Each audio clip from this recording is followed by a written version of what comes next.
धर्मशाला रे बढ़ुछि गोरु चोरी पुलिस साजिछि नीरव द्रष्टा। जाजपुर जिला धर्मशाला अंचल में दिन को दिन गोरु चोरी वृद्धि पाइबारे लागिछि। एही ब्लॉक अधीन बड़कायमा अरखपदा पाटपुर मिर्जापुर समेत आखपाख पंचायत रे 20 रु ऊर्ध्व गोरु चोरी होइतिबा अभियोग होइछि। तेबे स्थानीय लोकों द्वारा चोर मानक धरी पुलिस जिम्मा देउथिबा बेले सेमानक उपरे कोनोसी कार्यानुष्ठान न हेउथिबा अभियोगकारी माने कहिसथि। घटना को नहीं स्थानीय लोकों समेत गोरक्षक संगठन पक्षरु किछि समय थाना सम्मुखरे मध्य धारणा दिया जायथिला। गतकाली विलंबित रात्रि में बड़कायमा अंचल एक गोरु चालन हेउथिबा बेले स्थानीय लोकों हाथ में धरा पड़ी पुलिस जिम्मा दिया जायछि एवं बड़कायमा अंचल में जड़े मटन व्यवसायी एथिरे संपृक्त थिबा संदेह रे तांको मध्य पुलिस अटक रखिछि। घटनास्थल में धर्मशाला पुलिस पहुंची तदंत जारी रखिछि। दोषी विरोध में दृढ़ कार्यानुष्ठान हेबा पई दाबी जोर धरिछि। अर्जुन साहू अरखपदा घटना विगत दिन में बहुत दिन बीतीगला खाली गाई चोरी चलती धर्मशाला रे। एमती कि गोटे गरीब लोक तार गाई दुईटी रखी से प्रतिपोषण करता परिवार ये विधर्मी मुसलमान ता गुआले पशि गाई की चोरे नौ 14 तारीख गत 14 तारीख में गोटे प्रथम एतला देती मोर भी दुईटी जर्सी गाई चोरी होती आनुमानिक मूल्य 80,000 टंका हम गाई दुईटर। तापर मुझे थाना आश्रय नहीं थाना आश्रय नेला मत खाली प्रतिश्रुति मिलूँ ता छड़ा किसी एपर्यंत मत न्याय मिलला ना।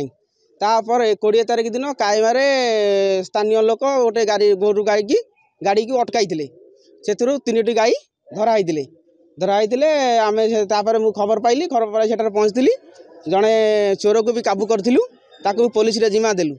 पुलिस रे जिम्मा देला पर पुलिस ताकू बर्तमान छाड़ी देइछि। पुलिस पूरा निष्क्रिय साजिछि कोनोसी तार दम नाही। धर्मशाला पुलिस पूरा निष्क्रिय टंका खाई वर्तमान सी पूरा चुप बसिचंती। आईआईसी आजिर घटना होछि कोन हमर स्थानीय कायमार मुसलमान पूरा संपूर्ण जड़े धरा होइतिला से फेरार अछि। आउ 2 जण बंध पाखरे जी हमर कायमा ब्रिज पाखरे छेली काटंती से माने छेली रे भी गोमांस मिसांती। आज सेठी धरा पड़ती गोटे गाई चालाण कर समय गाड़ी सह धरा पड़ती 3 जण जड़े फेरार अच्छी।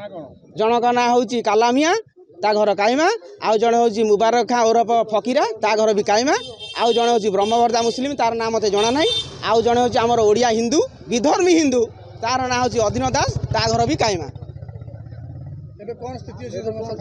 एबे आमे थाना को आसीचु जे नुआ ऑफिसर किए जण आछंती गत 18 तारीख सी आमको भरोसा आशा भरोसा देइचंती ए आ उपरे विहित कार्यानुष्ठान नेबे आ उभय 4 जण को से कोर्ट फरवर्ड करिवे।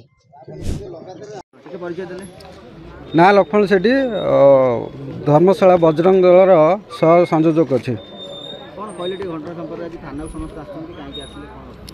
दीर्घ दिन है धर्मशाला अंचल में बारंबार गोमाता चोरी होची तार एफआईआर बजरंग दल विश्व परिषद देला परे भी धर्मशालार आईआईसी कौन पदक्षेप नौना।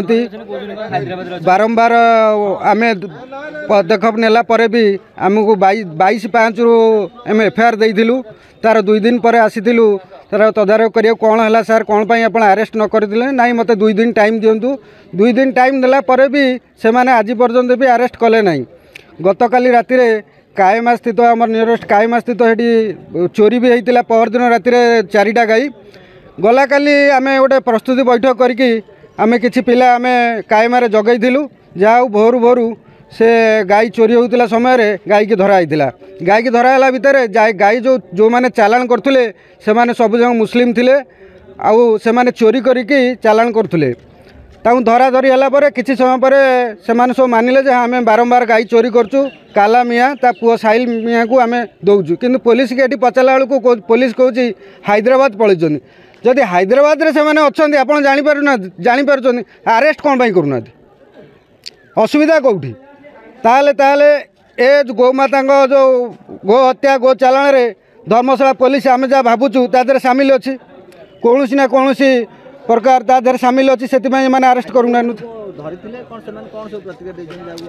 से तो आम जो मान को आज धराई से कायमा बजार गोटे मटन दुकानी तार 2-3टा दुकान भी अच्छी से ही लोक ही आज गाई चोरी रे धरा पड़ी।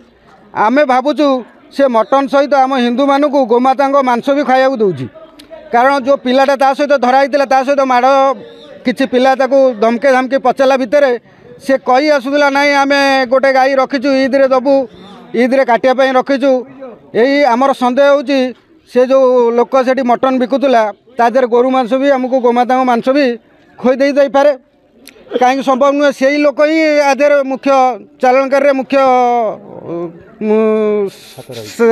हाथ रही से मुख्य चालाणकारी से कायमा बजार। रिपोर्ट प्रतीक्षा न्यूज।